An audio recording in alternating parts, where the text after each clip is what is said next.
Hello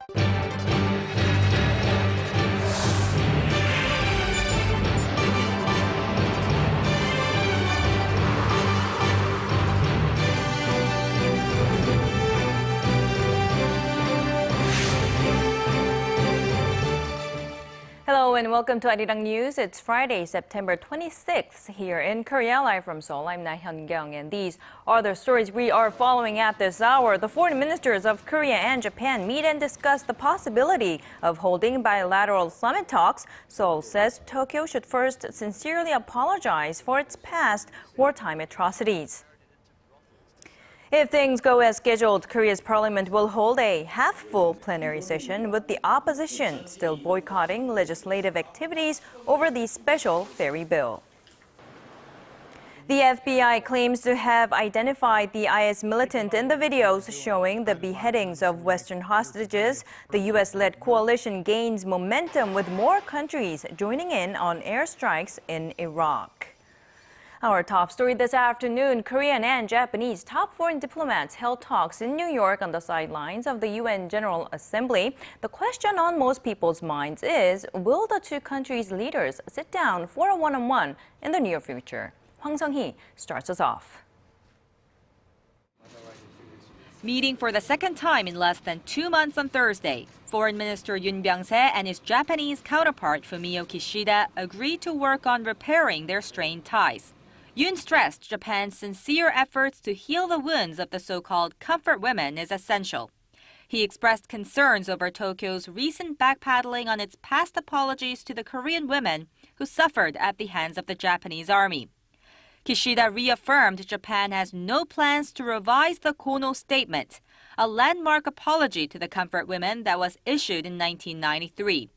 The meeting came just days after Japanese Prime Minister Shinzo Abe sent a personal letter to President Park Geun-hye, officially expressing his wish for a summit later this fall. The two diplomats are thought to have discussed the details of a possible summit in November on the sidelines of the APEC summit in Beijing. That would be the first bilateral meeting between the two leaders, as President Park has refused to meet with Abe before he apologizes for Japan's wartime atrocities. But before any summit can take place, analysts say Japan must show it's serious. To make an apology, you need to give it once with sincerity. And I think that the Korean people have come to doubt the expressions of remorse and regret from Japan because of other statements that have been made. And on the part of Korea, experts say Seoul must be ready to accept an apology from Japan when the time comes. Hwang Sung-hee, ARIRANG News. President Park Geun-hye is back in Seoul this Friday after a week-long overseas trip. Our Kwon So-ha has a wrap-up of her state visit to Canada as well as her message to world leaders at the United Nations. President Park Geun-hye began her high-profile visits to Canada and New York, seeking understanding from the international community for her policies. And the presidential office of Cheongwade says she was successful in doing that. In her debut at the UN General Assembly in New York, President Park sought international support for her North Korea and unification policies. She also highlighted the gravity of North Korea's human rights abuses. At high-level meetings over global issues, including climate change, terrorism, and education, President Park promoted Korea's contributions as a major middle power and vowed to expand its role even more. Prior to her trip to New York, President Park made a state visit to Canada, where the biggest achievement was elevating bilateral ties to a strategic partnership through the signing of a bilateral free trade pact. It is Canada's first such agreement with a nation in the Asia-Pacific. The president's overseas schedule was packed, but there's just as much to do back in Seoul. The National Assembly remains deadlocked over a special law meant to investigate April's Seoul ferry disaster, and a number of bills intended to jumpstart the economy remain pending as well. Kwon So-ha, ARIRANG News. And speaking of that deadlock, the floor leaders of ruling and opposition parties came out of their meeting aimed at bridging the gap. Now, that was about an hour ago. If opened, today's plenary session will be without the opposition, while the ruling party aims to pass dozens of pending bills. Kim Young-gil has more.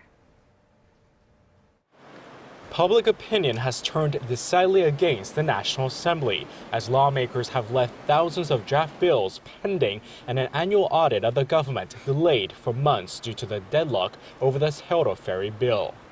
But the main opposition New Politics Alliance for Democracy stands firmly against the ruling party holding the plenary session unilaterally. Why is the chairman of the ruling party avoiding us? We are in the middle of an important moment. We must talk to resolve our problems. Ruling party floor leader Lee Wan-gu has told all Saenuri party lawmakers to show up to today's full session, prepared to pass some 90 draft bills already approved by related parliamentary committees. There is no reason for the main opposition party to ignore today's session, but it's still unclear as to whether they will attend. Today's session must be held to pass urgent bills related to people's livelihoods. At today's plenary session, the ruling party plans to set a specific timetable for its annual audit of the government, with or without bipartisan consensus. Regarding the special bill that has kept the parliament at a standstill for months, opposition party lawmakers met with the families of the ferry victims on Thursday. They shared the common view that their goal of giving the fact-finding committee legal powers comparable to those of state prosecutors was not realistic and agreed to seek a compromise. Kim Young-gil, ARIRANG News. The U.S. Special Representative for North Korea policy begins a week-long trip to Asia this weekend. Glenn Davies will start off in China and then arrive in Seoul on Tuesday for talks with his South Korean counterpart Hwang Jun-guk before finishing up in Japan. U.S. diplomatic sources say the visits are part of routine consultations among member nations of the six-party talks aimed at stopping North Korea's nuclear development. Davies will be accompanied on the trip by Sidney Seiler, the newly appointed U.S. Special Envoy for the six-party nuclear talks. And staying with North Korea, its leader Kim Jong-un, not attending Thursday's second Supreme People's Assembly meeting of this year, is generating wild rumors about his health. The last time he was seen was some 3 weeks ago. Shin Se-min reports. It was a no-show for the North Korean leader Kim Jong-un at the 13th Supreme People's Assembly held on Thursday, and the absence is fueling speculations about his health. The young leader Kim, who has not been seen in public since September 3rd, missed a meeting for the first time since he took power in 2011. Several weeks of absence has stirred up questions about Kim's possible health problems, as he has been seen walking with a limp in recent news reports released by the state media. North Korea, however, replaced its vice chairman Choi Ryong-hae of the National Defense Commission to Hwang Byung-seo, the director of the all-powerful General Political Bureau of Pyongyang's Korean People's Army. Choi, once a key confidant of North Korean leader, succeeding Kim's uncle Chang Song-taek, has been dismissed from his seat.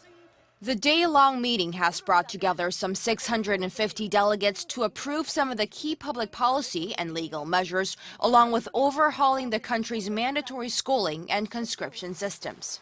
Shin Se-min, ARIRANG News. In the year 2012, for Korea was at its record high. All of the day's important events close to home and around the world. Join Laah Hyun-kyung live from Seoul. Shopping market thinks the true meaning of creation shines through. British Prime Minister David Cameron awaits the British Parliament's approval for joining the U.S.-led coalition against the Islamic State militants. This as U.S. authorities say they have identified the masked IS militant who beheaded 2 American journalists and a British aid worker. Kim Ji-yeon tells us more. The U.S.-led coalition fighting Islamic State militants in Iraq and Syria is making some progress. During a briefing with reporters in Washington, FBI Director James Comey said that the U.S. has determined the identity of the militant, who beheaded 2 American journalists and a British aid worker in Syria. But he would not be drawn on releasing his name to the media just yet. The videotaped beheadings of Americans James Foley and Stephen Sotloff were major factors in U.S. President Barack Obama's decision to strike IS militarily, with the group's main strongholds in Syria the main targets of U.S. airstrikes this week. The Pentagon on Thursday released a video of its airstrikes against the Mayadeen Module refinery, a target that's under IS control in eastern Syria. Attacks on oil refineries are intended to undermine the group's ability to finance itself from oil sales. The U.S.-led coalition to fight the extremist group is gaining momentum, as Britain announced on Thursday that it would join. Prime Minister David Cameron is waiting for Parliament to grant its official approval. Other Western allies of the U.S., including France, Australia, Belgium, and the Netherlands, have agreed to join the airstrikes in Iraq. But despite these developments, the Pentagon says it's too early to say whether the U.S.-led coalition is winning against the IS. A spokesperson pointed to Islamic State's continued access to financing, volunteers, and weapons, even after the aerial bombing campaign against them began last month. Kim Jeon, ARIRANG News. The World Health Organization says the number of confirmed Ebola deaths in West Africa is fast approaching 3,000. Now, with that, a high-level meeting on the Ebola outbreak took place at the UN General Assembly. U.S. President Barack Obama said the world's response to the outbreak was too slow and too little.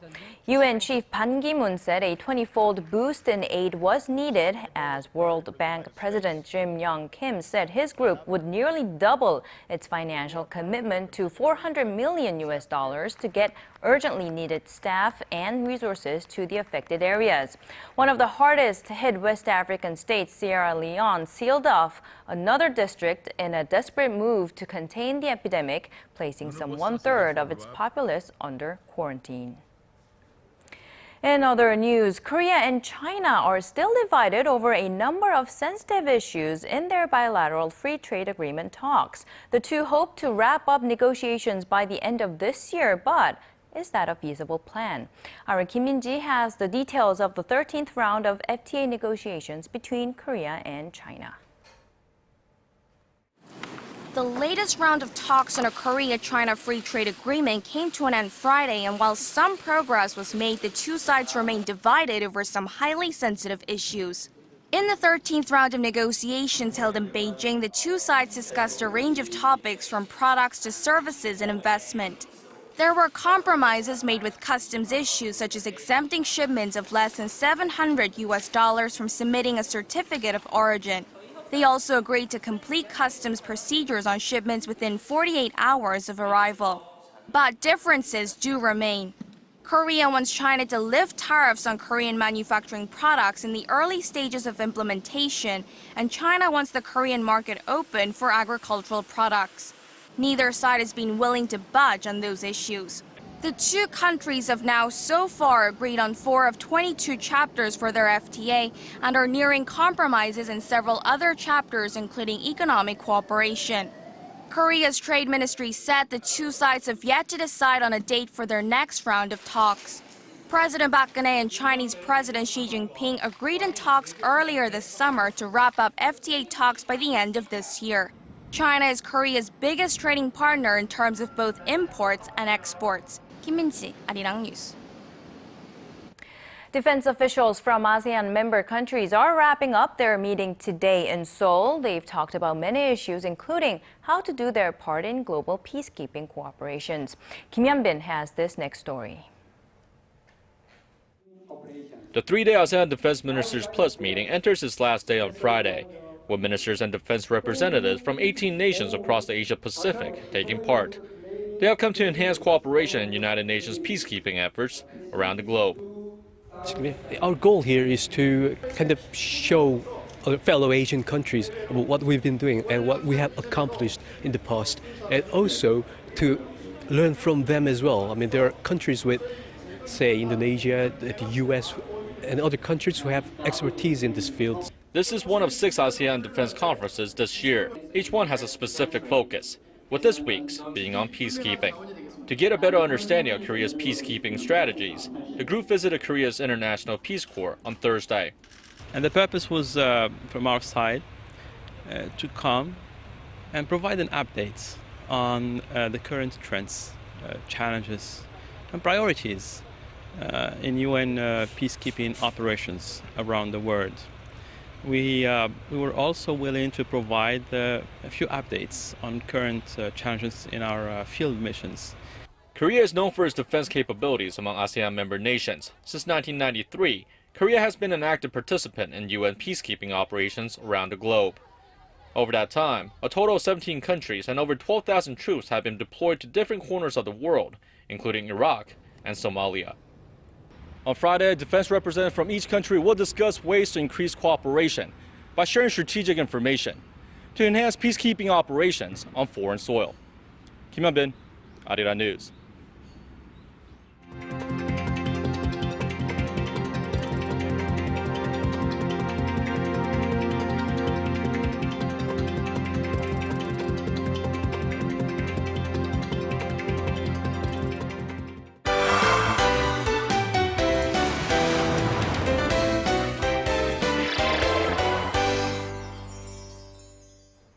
One of the world's biggest, if not the biggest, events for actors, the Academy Awards, will take place next March. The anticipation is already mounting, and potentially competing in the Best Foreign Language category will be Korea's Haemu.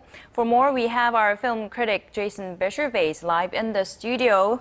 Good afternoon, Jason. Good afternoon. How does it exactly work? So Korea submits a film and then it needs to wait to see whether it gets shortlisted. Yeah, it's quite a complicated process. Last year, over 70 countries submitted a film for the Best Foreign Language Award. And so there are many, many films.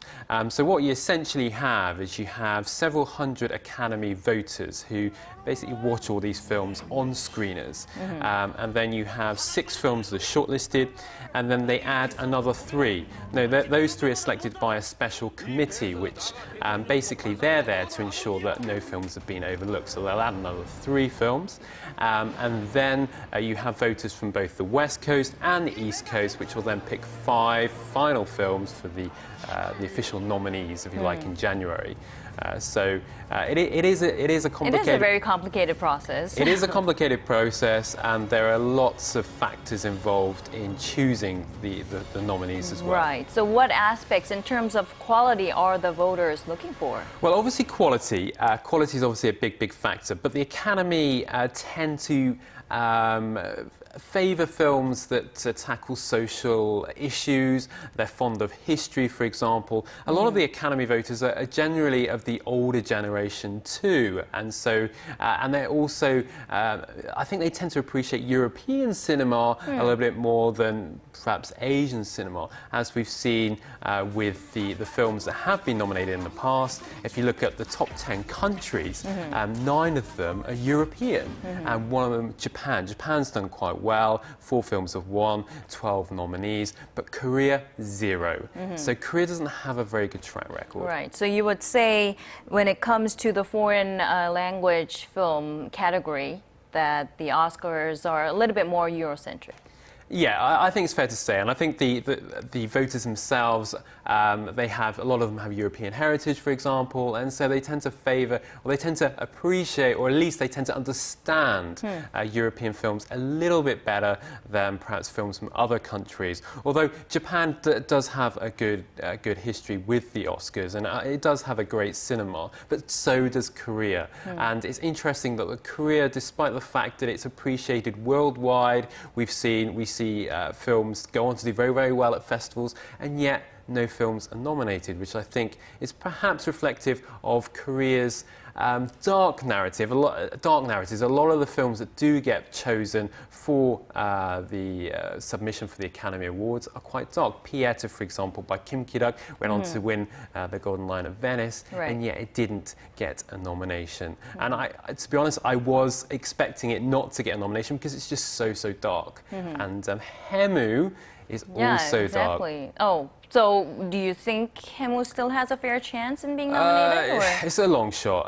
It does compete against many, many different and very, very good films. It is a dark film, but there is one great thing about it is it's produced by Bong Joon-ho and also co-written by Bong Joon-ho. Now that's interesting because Snowpiercer, directed by Bong Joon-ho, of course, written by Bong Joon-ho as well. That's also being considered for the main categories: Best Director, Best Screenplay or Adapted Screenplay, Best Supporting Actress for Tilda Swinton. It's a long shot again for those nominations to go through, but I think it stands a good chance, and it's very well received in the United States. And with his name attached to it, I think it was a good decision to submit that film. So the reason why Haemu was being submitted by Korea is because perhaps the name brand of I regional... think it's a factor, but also I think it was also very well received at the Toronto International Film Festival, where it premiered. Well, the international premiere was a gala presentation, so it had a big spotlight there. And I was actually there for the festival, and it was very, very well received. Okay. So I think that's also a big factor too. All right. So. Apart from director Bong, which Korean director do you think has a fair chance of having a movie nominated in the Oscars Best Foreign Language Film then? I think Lee Chang-dong. I think Lee Chang-dong's social conscious narratives, his films are very, very aware of the surroundings and the matters that they try to deal with, his films try to deal with. And I think if he makes a masterpiece, and I think he's a very consistent director, and I think if he can get... The crucial thing with Lee Chang-dong is that he gets the funding. It's very difficult for him to get the funding for his films. I think if he gets adequate funding, a decent budget, I think he could produce a film that will go on to win awards at festivals, get that exposure, so when the Academy receive the screeners, they're like, oh, okay, this film's gone on to win many awards, and so that kind of helps give it exposure and it gives it a bit of a push, which the films do need.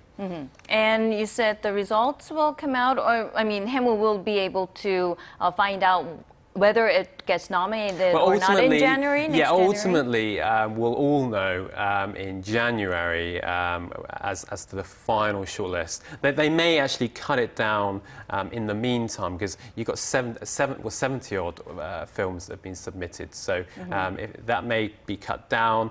But yeah, ultimately we'll hear in January as to whether it's been nominated or not. I'm hoping it is. I'm hoping it is. I'm really, really hoping it is, because I think it deserves to be nominated. It's the best commercial film of the year, but we'll have to wait and see. Some people maybe felt A Girl at My Door, which is also a very, very good film. In fact, probably a better film, but I think they made the right decision with this film, Haemu, because it's got Bong Joon-ho's name, and it was also very well received in Toronto, which obviously is in North America, which is where the Oscars happen. Okay, all right. Come January, we will find out the results. Thank you, Jason, for dropping by today and bringing us all these stories. Thank you for having me.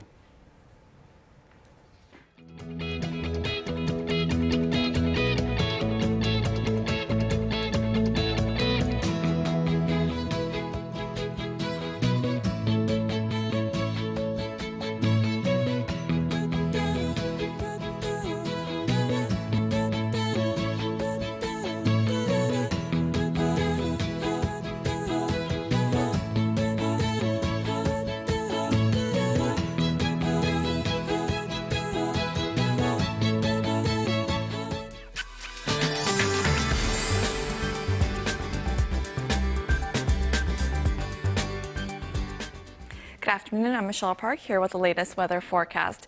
The nationwide rain we had recently has freshened up our air, and the fine dust level is at around 0 level right now. And we are seeing some cloudy skies, but also with a bit of a fog, which should be clearing up in the evening. Now, besides the fog, we can expect similar conditions as yesterday, with temperatures ranging in the low to high 20s, depending where you are. And however, always remember that our temperatures drop about 10 degrees in the evenings. Now, as for the weather conditions in Incheon, where the Asian Games are held, we can expect the daytime highs to reach over to 25 degrees, which is slightly lower than yesterday, with clouds and some fog as well. Now, going over to our temperature readings for today. Seoul will peak at 27 this afternoon, while the southern cities such as Gwangju and Busan peaks over to 27 and 25 degrees. Now moving over to other regions, Jeju Island peaks over to 27, while Dokdo hits 21, while Mount Keungang is tad higher at 22. Well, that's all for now. I'm Michelle Park, and back to you, Hyun-kyung. Thank you, Michelle, for that. And that's a wrap from us. Thank you for watching. More news coming up in about 90 minutes time at 4 p.m. Korea time. I'll see you then.